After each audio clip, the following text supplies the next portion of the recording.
Caros irmãos, queridas irmãs, a solenidade de Pentecostes conclui o tempo pascal. E nós estamos nesta vigília,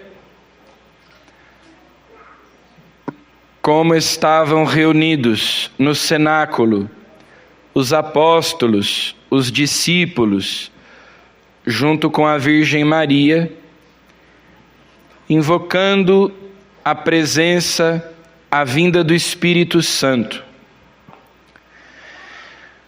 São Paulo nos diz que Deus habita em luz inacessível.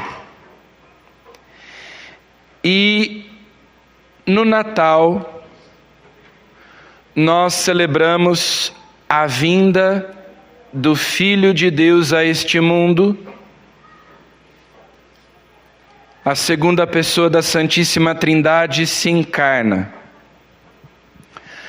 Hoje nós celebramos a vinda da terceira pessoa da Santíssima Trindade ao mundo. O Espírito Santo, desde o princípio, pairava sobre as águas, pairava sobre o caos, de modo a sustentar a criação. No entanto, agora ele vem de um modo novo. Vem habitar em nossos corações.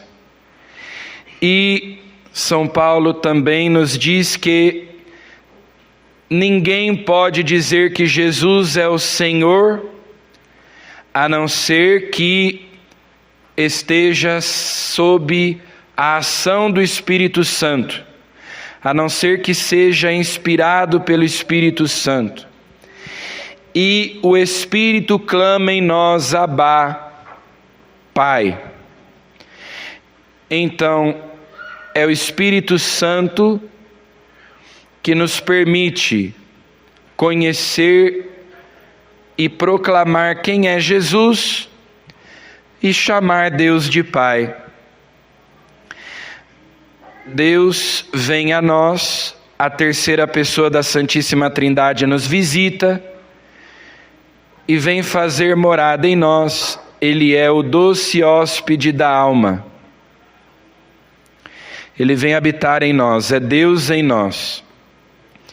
Então, por isso, a solenidade de Pentecostes conclui o tempo pascal, uma vez que na Páscoa nós celebramos a redenção, a libertação, como lá no Antigo Testamento, o povo no Êxodo foi libertado, atravessou o Mar Vermelho, passou da escravidão para a liberdade.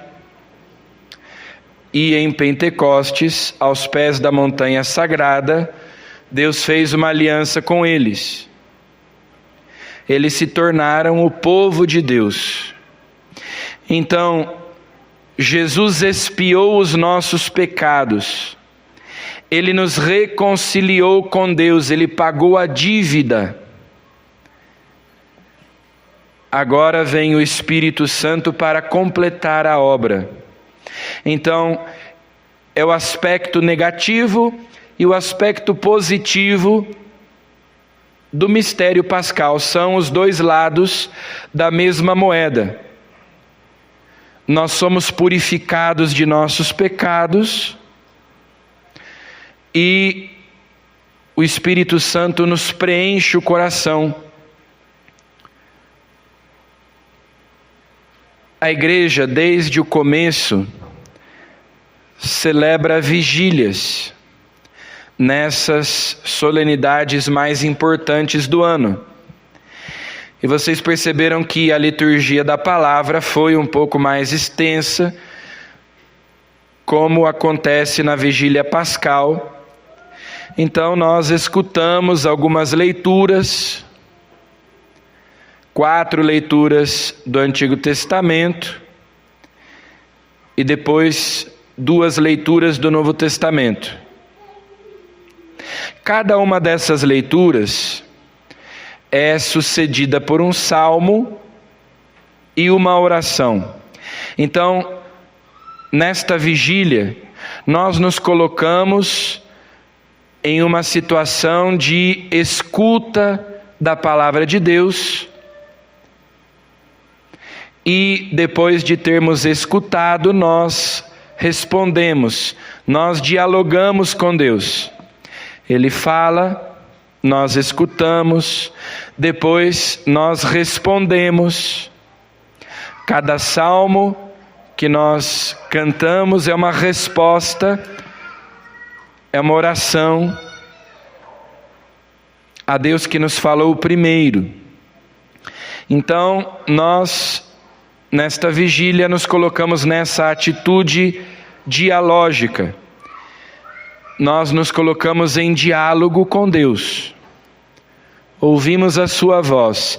E é justamente o Espírito Santo que ilumina a nossa alma, a nossa mente, para nós acolhermos, para nós compreendermos a palavra de Deus. Sem essa luz interior do Espírito Santo, a palavra que nós escutamos, nós não a compreendemos, ela não nos ilumina. Então, a palavra de Deus é proclamada, entra pelos nossos ouvidos,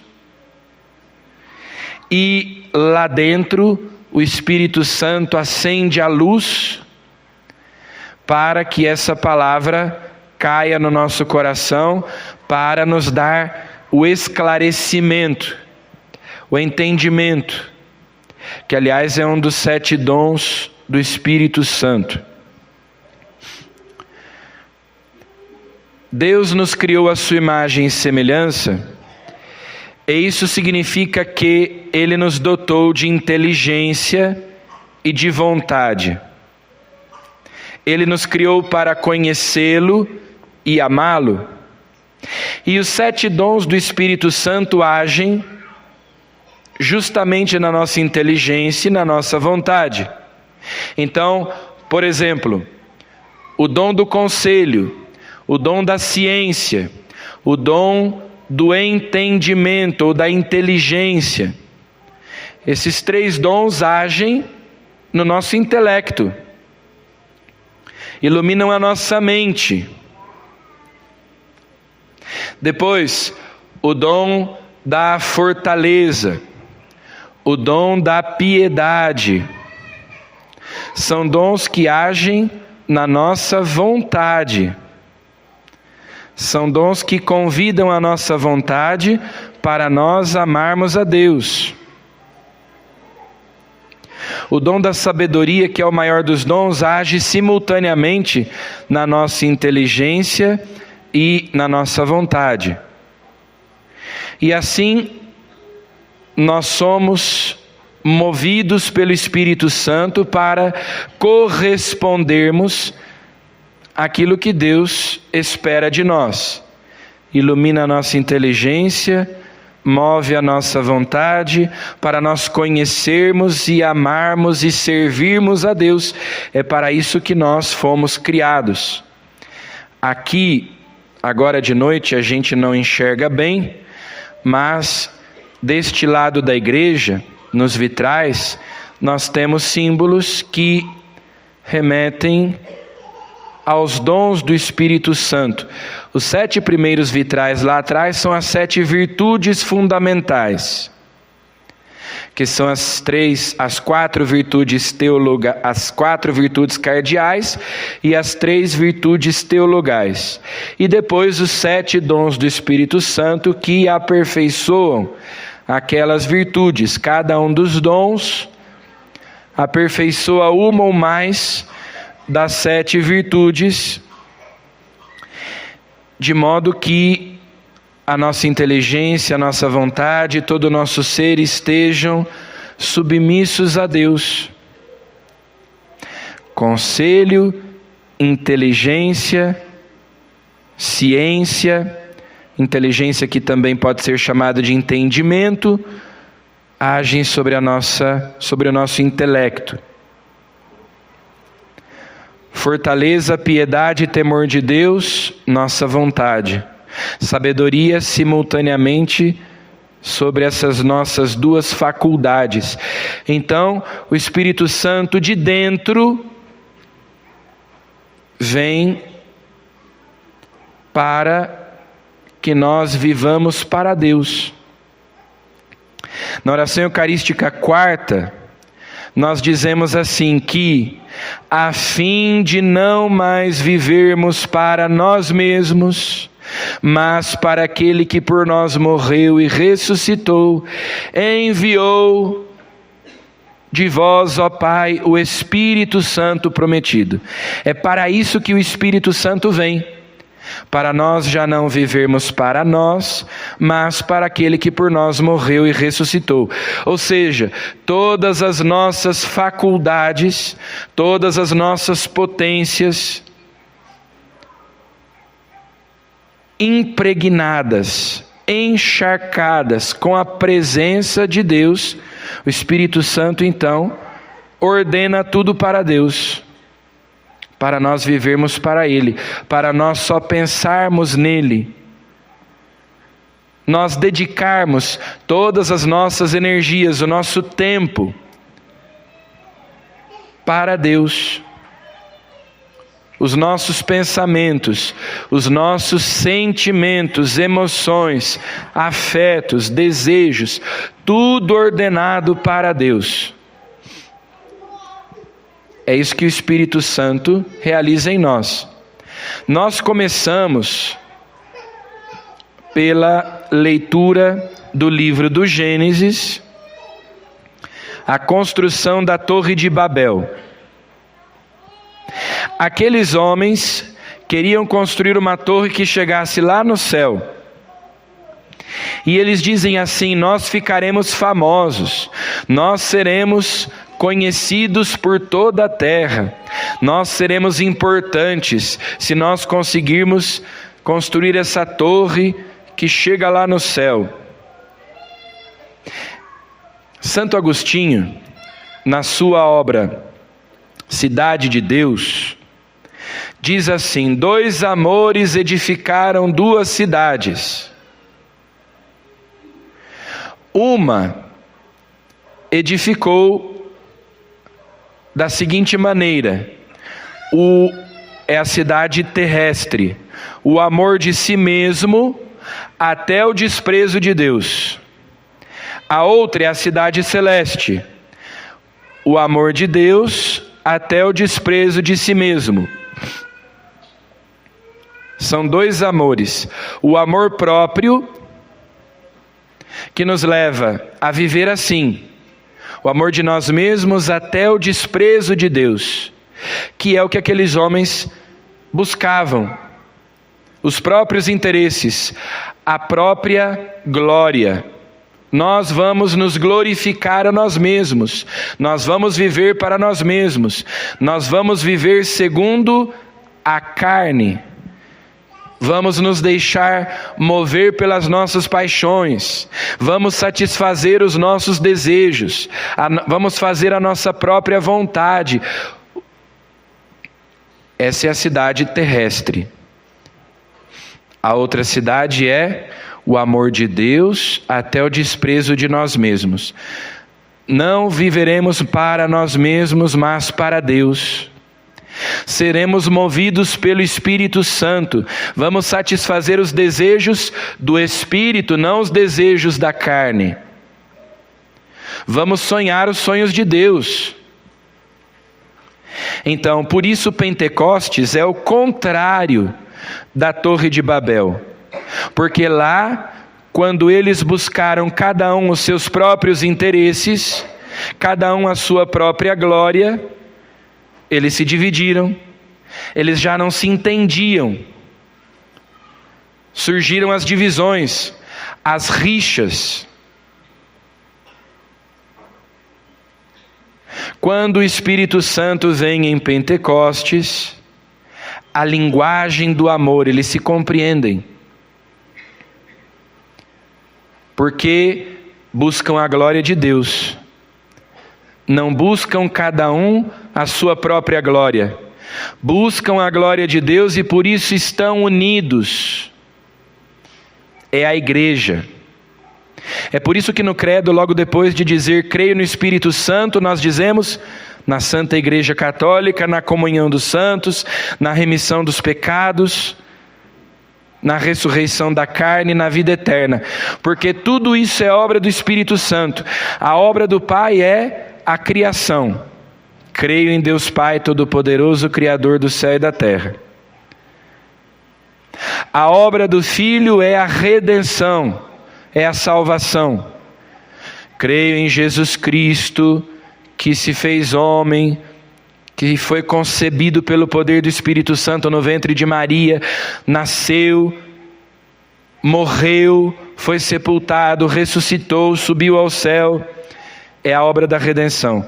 Quando nós dizemos creio no Espírito Santo, então a igreja, a comunhão dos santos, a remissão dos pecados, a ressurreição dos mortos, a vida eterna, tudo isso é obra do Espírito Santo, que nos congrega. Os filhos de Deus dispersos pelo pecado são reunidos no amor de Cristo para formarem um só corpo, um só povo. A linguagem do amor. Então, em Pentecostes é o contrário de Babel. Lá é a dispersão. Nossa Senhora diz e nos ensina no seu hino, no Magnífica: os soberbos se dispersam. Os soberbos vivem dispersos. O Espírito Santo, ao contrário, nos congrega, nos reúne. Porque o amor é humilde. Então, o amor nos congrega, nos une a Deus e nos une uns aos outros. Quando nós somos orgulhosos, nós vivemos dispersos. Nós não conseguimos nos recolher. Nós não conseguimos nos retirar, nos sintonizar com Deus, entrar em comunhão com Deus. O Espírito Santo nos une a Deus e nos une aos irmãos. Então, o salmo que nós cantamos depois da primeira leitura dizia: feliz o povo que o Senhor escolheu por sua herança. O Senhor desfaz os planos das nações e os projetos que os povos se propõem. O Espírito Santo nos conduz para nós colocarmos o plano de Deus em ação. Depois, o livro do Êxodo, a lei. Deus conclui uma aliança com o seu povo. Vossas palavras, Senhor, são espírito e vida. Mas Deus dá os seus mandamentos lá no Sinai. E São Paulo nos ensina que a lei foi dada como pedagogo. Foi dada como pedagogo. A lei nos indica o que é bom e o que é mal. A lei nos indica o que é certo e o que é errado. Mas o que é prometido por Deus é que Ele vai gravar a sua lei nos nossos corações. Lá no profeta Joel, na quarta leitura: meterei em vós o meu espírito, colocarei no vosso peito o meu espírito, vou gravar a minha lei nos vossos corações. Então, o Espírito Santo nos move de dentro a fazer a vontade de Deus. Existem duas frases que são muito parecidas, mas que têm um sentido bastante diferente. Uma é não poder fazer. É uma proibição. Não pode fazer isso. Não pode fazer aquilo. Não poder fazer. Outra é só inverter. São as mesmas palavras, mas a gente inverte a ordem delas. Poder não fazer. É diferente. Eu posso não fazer. Eu sou livre. E eu posso escolher não fazer porque eu sei que é errado. Essa é a diferença entre ser moralista, Ou seja, não pode isso, não pode aquilo. Não poder fazer. É a lei que proíbe. Agora, quando o amor de Deus é derramado no nosso coração, então, de dentro para fora, o amor nos move a fazer a vontade de Deus. E eu, porque sou livre, escolho não fazer o que é mal, escolho não pecar, não fazer o que ofende a Deus, porque o que me move é a lei gravada no coração, é a caridade, é o amor.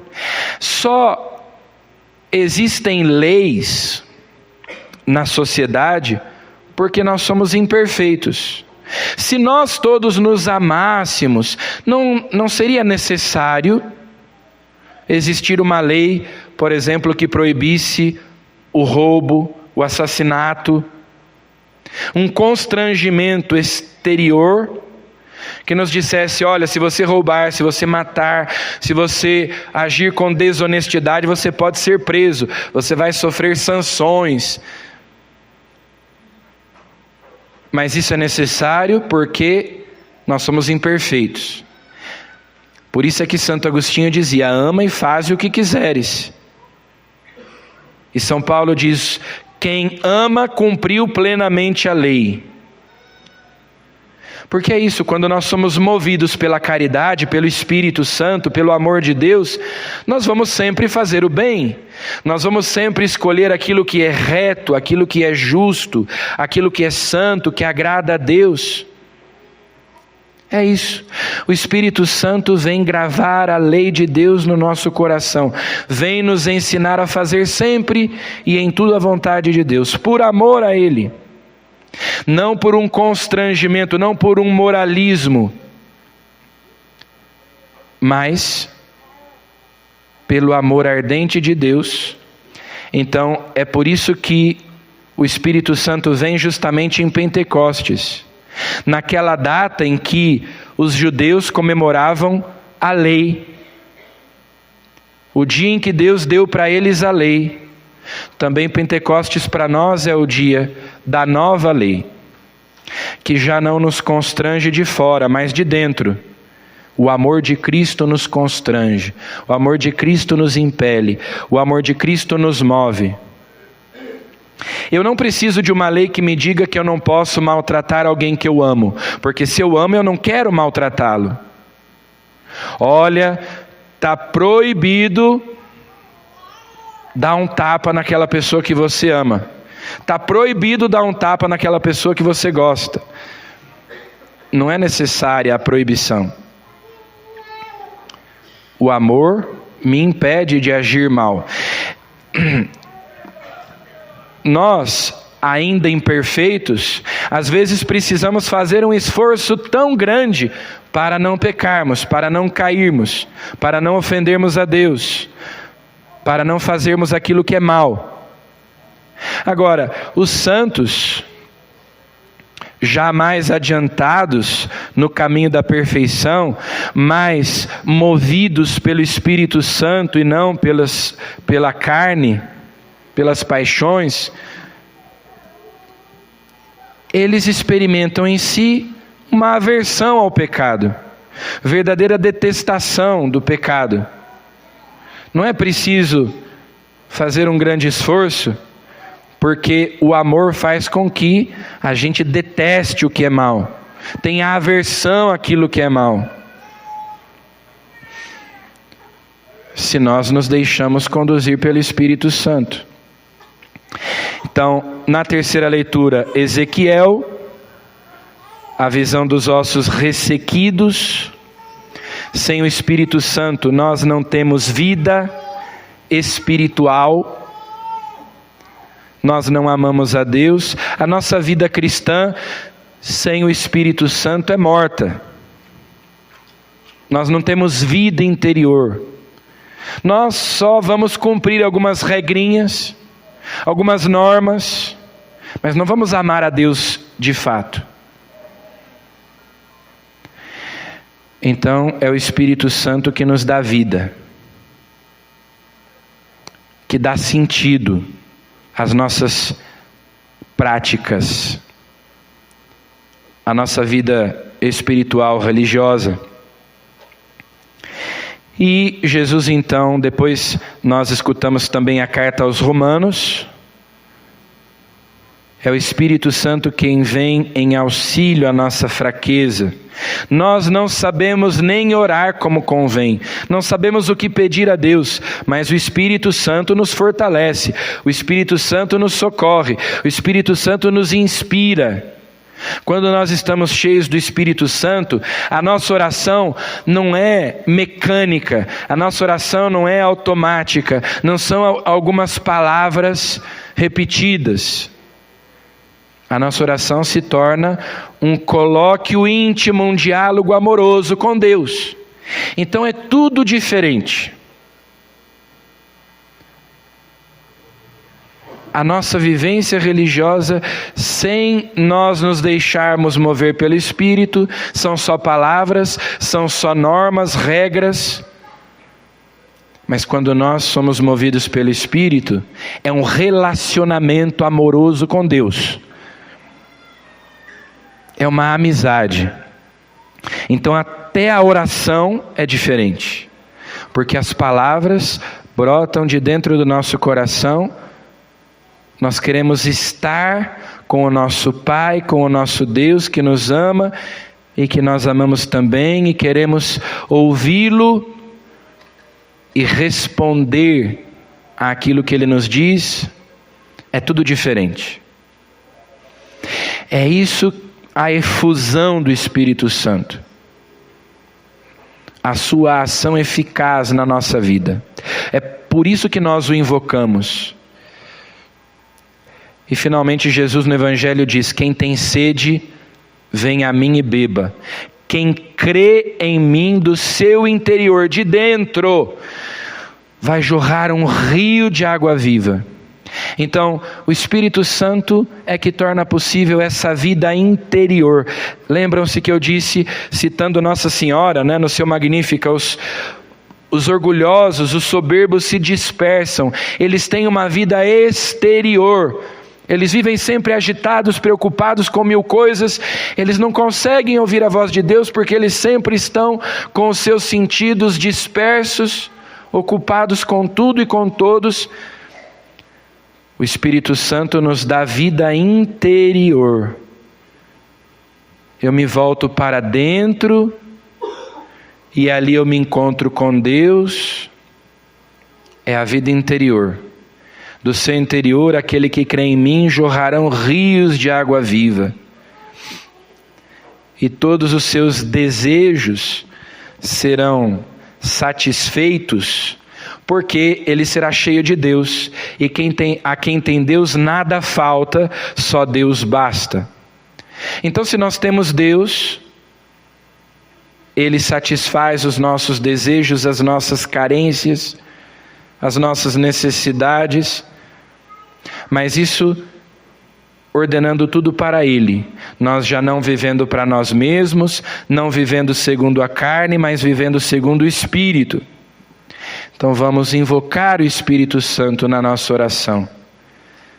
Vamos pedir a Deus que nos mande o Espírito Santo para nos dar uma nova vida, para nos dar vida interior, para nos dar vida sobrenatural, vida da graça, para que cada vez mais nós sejamos pessoas de vida interior e não pessoas dispersas, pessoas superficiais, que vivem na exterioridade, mas que estão sempre em diálogo íntimo com Deus, que fala no nosso coração, que mora na nossa alma. Louvado seja nosso Senhor Jesus Cristo.